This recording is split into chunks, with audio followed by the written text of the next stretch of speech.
Bonjour, dans cette présentation, la loi de Beer-Lambert.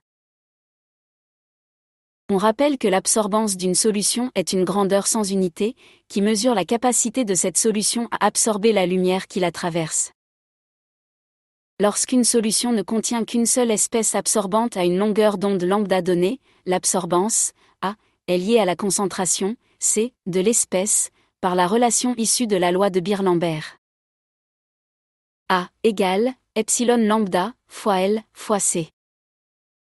Dans cette expression, C s'exprime en mol par litre. L est l'épaisseur de solution traversée par la lumière, en centimètres. Epsilon lambda, le coefficient d'absorption molaire de l'espèce, en litres par mol et par centimètre.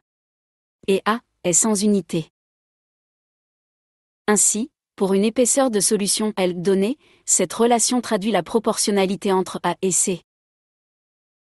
Le coefficient de proportionnalité, K, qui est égal à epsilon lambda fois L, s'exprime en litres par mol.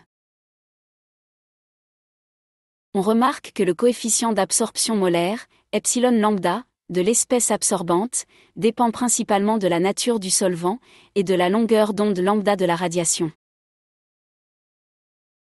Cette relation ne peut être utilisée que sous certaines conditions, définies par son domaine de validité.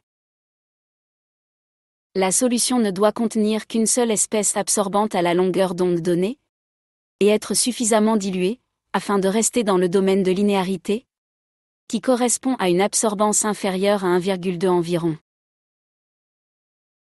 Par exemple, le diode, I2, en solution aqueuse, a un coefficient d'absorption molaire qui vaut 500 litres par mol et par centimètre, à une longueur d'onde de 520 nanomètres.